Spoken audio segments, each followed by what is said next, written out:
جب ہم ہی اچھے نہیں ہیں تو پھر رحمت کی چادریں تو نہیں تان دی جائیں گی ہمارے. یہ حکمران عذاب ہے ہمارے اوپر اور یہ ہمارے گناہوں کی سزا ہے. حجاج بن یوسف بصرے کا سخت گیر حاکم اپنے ہاتھ سے 70,000 لوگوں کو قتل کیا تھا.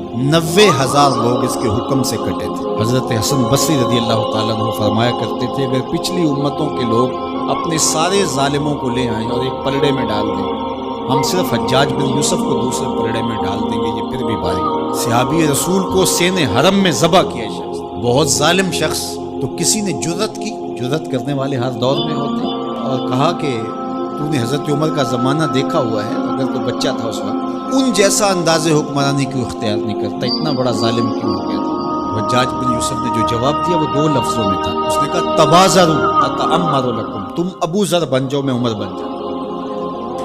جب عوام اچھی نہیں ہوگی تو پھر یہی اوپر ہوگا. جب میں کہتا ہوں الہی میرے احوال دے، حکم ہوتا ہے اپنا نامہ اعمال.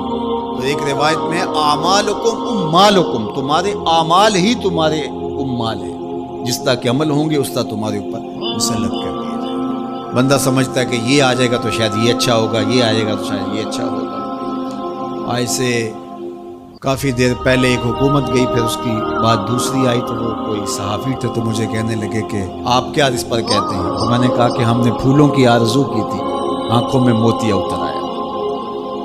تو یہی ہوتا ہے، جب تک ہم خود اپنے آپ کو صحیح نہیں کرنا چاہیں گے اتنی دیر تک کچھ بھی نہیں.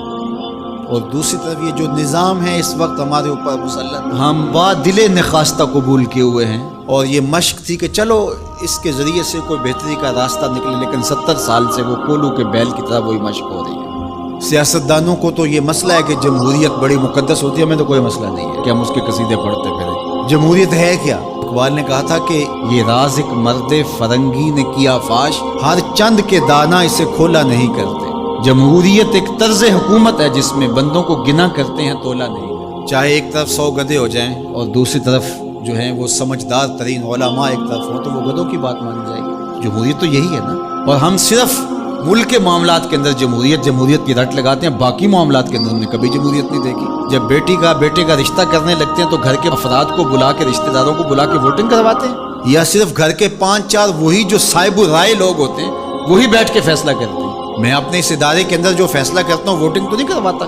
آپ اپنی فیکٹری کے اندر جو فیصلے کر رہے ہوتے ہیں تو وہاں ووٹنگ تو نہیں کروا رہے ہوتے لوگوں کو. آپ جو بھی معاملات زندگی کے چلا رہے ہیں، رشتے کرتے ہیں بچوں کے، فیصلے کرتے ہیں، کوئی چیز خریدنی ہے، کوئی چیز بیچنی ہے، اس شعبے کے ماہرین کو بلا کے رائے لیتے ہیں، سمجھدار لوگوں کو بٹھا کر کے. اس وقت آپ کی کچن کیبنٹ بھی ہوتی ہے، سب کچھ ہوتا ہے اس وقت. اور یہ ملک اس قدر بے توقیر ہے کہ یہاں آپ اس شخص کی رائے لے رہے ہو کہ جو بریانی کی پلیٹ کے اوپر بک رہا ہے، اور آپ کہہ رہے ہیں کہ اس ووٹ کو بھی عزت ہونی چاہیے، اس کو بھی وقار ہونا چاہیے. کیا بات ہے آپ کی؟ ہماری تقدیر اگر بدل سکتا ہے تو وہ نظام محمد صلی اللہ علیہ وسلم بدل سکتا ہے. نظام خلافت ہماری تقدیر بدل سکتا ہے. ہم مشق کرتے رہیں، جو بھی کرتے رہیں، کچھ نہیں ہونے والا. ماضی میں کتنی حکومتیں آئیں، بدلی، اب ایک حکومت آئی، اب یہ بھی شاید جانے والی ہے.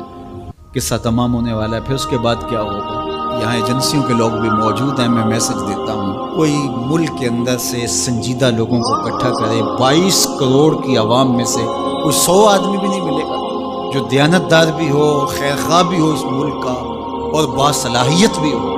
ان لوگوں کو بٹھائیں اور کوئی 10-15 سال کے لیے ان کے سپرد کریں ملک، کوئی معاملے سیدھے کریں. غریب کے لیے تو زندگی اتنی تنگ ہو گئی ہے کہ خودکشی منع ہے شریعت میں، ورنہ لوگ خودکشی کر رہے ہیں. یہ حالات اگر یورپ میں ہوں، دیگر ممالک میں ہوں، تو وہ تو اجتماعی خودکشیاں کریں. یا ہمارا مذہب ہمیں روک رہا ہے اور ہم برداشت کر رہے ہیں اور صبر کر رہے ہیں. ہمارے مذہب نے ہمیں صبر کی تلقین کی، ورنہ آپ گھر سے نکلتے ہیں کوڑے کے ڈھیر پڑے ہوئے جگہ جگہ. لوگوں کے رویے کتنے کھردرے ہو گئے. رشتہ داریوں کے اندر باہمی الجھنیں، لڑائیاں، شر فساد، ایک دوسرے کی ٹانگیں کھینچنا. گلیوں بازاروں سے لے کر کے آپ اوپر کی سطح تک چلے جائیں، یہ معاشرہ نہیں رہا. یہ بے ہنگم ہجوم ہے، یہ وحشیوں کا ایک طبیلہ بن گیا ہے.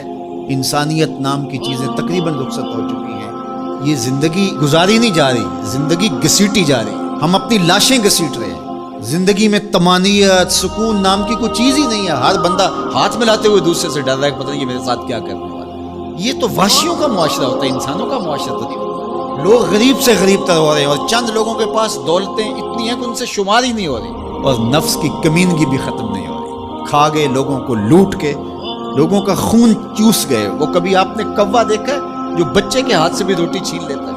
یہ ہمارے جو بچے ابھی پیدا ہونے والے ہیں ان سے بھی روٹی چھین چکے ہیں, اور آگے ان کی نسلیں ہماری آنے والی نسلوں کی روٹی چھیننے کی تیاریاں کر رہی ہیں. تو ہمیں اپنے آپ کو صحیح کرنا ہوگا, اور میں مشورہ دیتا ہوں میری یہ باتیں ضرور پہنچائیں کہ خدا را رحم کیجئے. جو اپنے بند کمروں میں بیٹھے انہیں نہیں پتا کہ لوگ کس طرح سسک سسک کے زندگی گزاریں, کیا اذیت ناک زندگی ہے لوگوں. تو اس لیے خدا را اس ملک پر رحم کھائیں. جن کے پاس قوت نافذہ ہے وہ ضرور اس کو استعمال کریں, اور کوئی ایسا فیصلہ کیجئے کہ جو یہ پج مردہ معاشرہ پھر سے جی اٹھے.